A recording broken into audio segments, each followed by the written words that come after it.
नमस्कार। आज हम बात करेंगे हिंदी गद्य के विकास पर। आधुनिक काल में खड़ी बोली की गद्य भाषा के रूप में प्रतिष्ठा एक उल्लेखनीय तथ्य है। खड़ी बोली की साहित्यिक प्रतिष्ठा का प्रमुख कारण ब्रज और अवधि की तरह धार्मिक नहीं है, बल्कि व्यावसायिक तथा राजनीतिक है। डॉक्टर बच्चन सिंह खड़ी बोली हिंदी की प्रतिष्ठा के पीछे नई अर्थव्यवस्था को जिम्मेदार मानते हैं। उनका कहना है कि अंग्रेजों के आगमन के पूर्व गांव और नगर सामान्यतः अलग अलग स्वतंत्र इकाइयां थीं। उनके निवासियों को वस्तु विनिमय के लिए प्रायः बाहर नहीं जाना पड़ता था, किंतु पुरानी अर्थव्यवस्था के टूटने और यातायात के लिए नए साधनों के उपलब्ध होने पर लोगों को जीविका अथवा वस्तु विनिमय के लिए बाहर जाना पड़ा। इस तरह देश धीरे धीरे आर्थिक एक सूत्रता में बंधता गया। पारस्परिक संपर्क तथा भाव और विचारों के आदान प्रदान के लिए एक सामान्य भाषा का होना जरूरी था। यह भाषा हिंदी या हिंदुस्तानी ही हो सकती थी। खड़ी बोली हिंदी के विकास में मुसलमानों का भी योगदान रहा। मुगलों की छावनियों में जो भाषा विकसित हुई वह खड़ी बोली हिंदी ही थी। मुसलमानों के दक्षिणी आक्रमणों के परिणाम स्वरूप इसे दक्षिण में भी फैलने का मौका मिला। वास्तव में खड़ी बोली का उदय सांप्रदायिक सद्भावना की भाषा के रूप में हुआ। चूंकि व्यावसायिक केंद्र नगरों में स्थित थे, इसीलिए खड़ी बोली का प्रचार प्रसार नगरों में अधिक हुआ। अंग्रेजी शासनकाल में भी खड़ी बोली को ही महत्व मिला। राजकाज में खड़ी बोली को प्रतिष्ठित करने में फोर्ट विलियम कॉलेज की उल्लेखनीय भूमिका रही है। कॉलेज के भाषा मुंशी लल्लू लाल तथा सदल मिश्र ने खड़ी बोली की सहज शैली के विकास में योग दिया। लल्लू लाल द्वारा तैयार की गई 14 रचनाओं का उल्लेख मिलता है। इन्होंने संस्कृत की कई रचनाओं का अनुवाद किया है। सिंहासन बतीसी, बैताल पचीसी, शकुंतला, लतायफे हिंदी आदि रचनाएं गद्य रचना की दृष्टि से उल्लेखनीय हैं। लल्लू लाल की सबसे अधिक ख्याति प्रेम सागर के कारण है। यह भागवत के दशम स्कंद का हिंदी अनुवाद है। इसमें ब्रज भाषा का आधिपत्य है। कई स्थलों पर पद्यात्मक वाक्य गठन किया गया है। लल्लू लाल की भाषा उस समय के शिक्षित वर्ग, शासक वर्ग तथा धर्म प्रचारकों के बीच प्रचलित भाषा का समग्र चित्र प्रस्तुत करती है। यहाँ खड़ी बोली अपनी क्षेत्रीय सीमाओं से उठकर व्यापक साहित्यिक भाषा बनने की आरंभिक प्रक्रिया में है।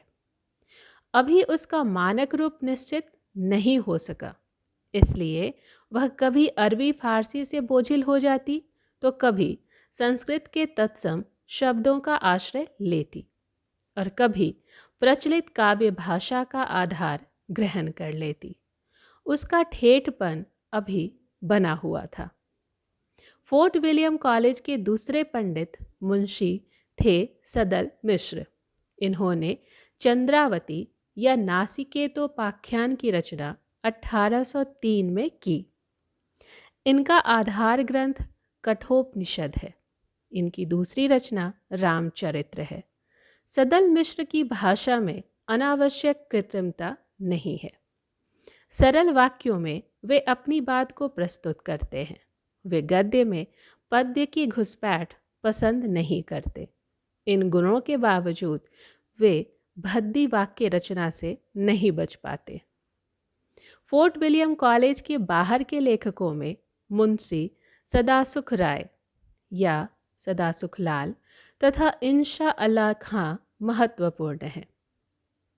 आचार्य रामचंद्र शुक्ल ने दिल्ली निवासी मुंतख बुत वारिख के रचयिता मुंशी सदासुख लाल नियाज का उल्लेख किया है। इन्होंने विष्णु पुराण के किसी अंश का खड़ी बोली में अनुवाद किया था। बच्चन सिंह ने सदासुख नाम के 3 व्यक्तियों का उल्लेख करके सदासुख राय नाम के व्यक्ति को उक्त ग्रंथ का लेखक सिद्ध किया है। इनके सुरासुर निर्णय लेख को प्रामाणिक मानकर उसके एक अंश को उद्धृत किया जा रहा है। प्रसिद्ध योनि है, सुर देवता दैत्य संज्ञा है, जो कहिए असुर दैत्य है। इस बात में दूषण है, कंस दैत्य न था मनुष्य था, आदि। उर्दू के प्रसिद्ध शायर इंशा अल्लाह खान न हिंदी गद्य के विकास में योगदान करते हैं।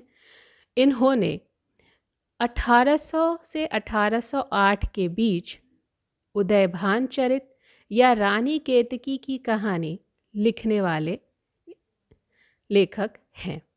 इंशा अल्लाह खान ने भाषा विषयक जो वक्तव्य दिया है वह उल्लेखनीय है।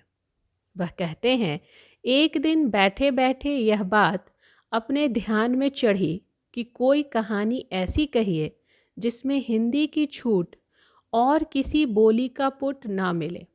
तब जाके मेरा जी फूल की कली की तरह खिले। बाहर की बोली और गवारी कुछ उनके बीच ना हो, हिंदवीपन भी ना निकले और भाषापन भी ना हो। इंशा अल्लाह खान ने अपने पूर्व के लेखकों से भिन्न धार्मिक विषय से अलग हटकर लौकिक श्रृंगार से संपन्न गद्यात्मक प्रेमाख्यान प्रस्तुत किया। बाहर की बोली अर्थात फारसी के प्रभाव से खान साहब की भाषा मुक्त है। कुछ वाक्यों की रचना तक ही इसका प्रभाव दिखाई देता है। गवारी अर्थात देशी भाषाओं के मिश्रण से इन्होंने अपनी गद्य भाषा को मुक्त रखा। भाषापन अर्थात संस्कृत निष्ठता इसमें कहीं नहीं है। इनकी भाषा में चुहल है और गंभीरता के बदले उछल कूद तथा कौतुक क्रीड़ा है। पंजाबी तथा पुरानी उर्दू की तरह भाषा में क्रिया का लिंग और वचन कर्ता के अनुसार रखा गया है। जैसे खचाखच कुंजनिया, रामजनिया, डोमनिया भरी हुई अपने अपने कर्तव्यों में नाचती, गाती, बजाती, कूदती, फांदती, धूम मचाती, अंगड़ाइयाँ लेती, जमहातियाँ, उंगलियाँ नचातियाँ और ढुली पड़तियाँ थी। ईसाई धर्म प्रचारकों तथा अन्य धार्मिक संस्थानों ने भी खड़ी बोली गद्य के प्रचार प्रसार में योगदान किया। ईसाई प्रचारक बाइबल का हिंदी रूपांतरण हिंदी भाषी जनता के मध्य वितरित करते थे।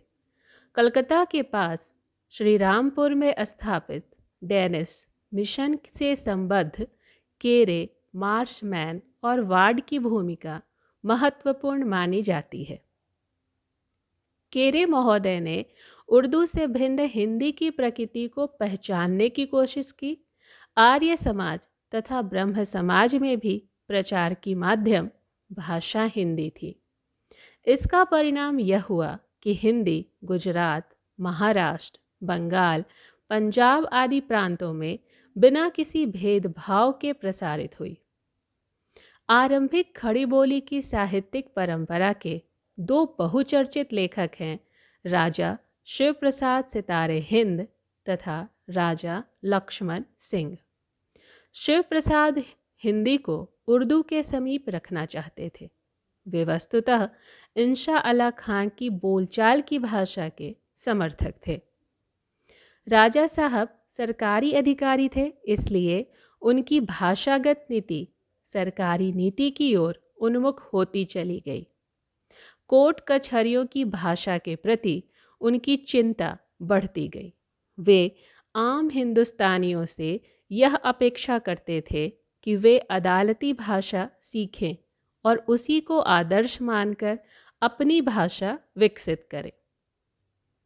उन्होंने मदरसों में विद्यार्थियों को पठन पाठन हेतु आलसियों का कोड़ा, राजा भोज का सपना, भूगोल हस्तामलक, इतिहास तिमिर नाशक, गुटका, हिंदुस्तानियों के पुराने राजाओं का हाल, मानव धर्मसार, सिखों का उदय और अस्त आदि पुस्तकों की रचना की।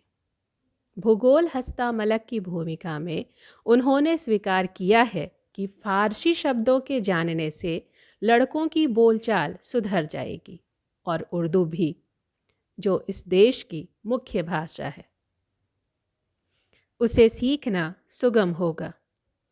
इतिहास तिमिर नाशक की भाषा में उर्दूपन अधिक है, इसी से राजा साहब कुछ अधिक बदनाम हुए हैं। उनके द्वारा रचित प्रांजल तथा सुगठित गद्य लल्लू लाल की भाषा से आगे बढ़ने की सूचना देता है। शिव प्रसाद की भाषा नीति के विरोध में राजा लक्ष्मण सिंह ने गद्य के क्षेत्र में पदार्पण किया।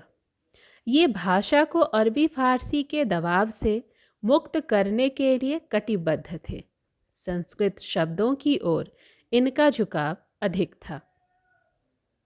राजा लक्ष्मण सिंह ने स्पष्ट घोषणा की है कि हमारे मत में हिंदी और उर्दू दो बोली न्यारी न्यारी हैं। हिंदी इस देश के हिंदू बोलते हैं और उर्दू यहाँ के मुसलमानों तथा फारसी पढ़े हुए हिंदुओं की बोलचाल की भाषा है। हिंदी में संस्कृत के पद बहुत आते हैं, उर्दू में अरबी फारसी के, परंतु कुछ आवश्यक नहीं है कि अरबी फारसी शब्दों के बिना हिंदी नहीं बोली जाए और न हम उस भाषा को हिंदी कहते हैं जिसमें अरबी फारसी के शब्द भरे हों। अपने इसी भाषिक आदर्श का ध्यान रखकर उन्होंने शकुंतला और मेघदूत दो रचनाएं प्रकाशित की। इस तरह से खड़ी बोली हिंदी के विकास के साथ हिंदी गद्य का विकास जुड़ा हुआ है। आगे चलकर इसी भाषा में कहानी, उपन्यास, नाटक, एकांकी, निबंध, संस्मरण, रेखाचित्र, जीवनी, आत्मकथा और रिपोर्टाज जैसे विभिन्न विधाओं में लेखन कार्य किया गया। धन्यवाद।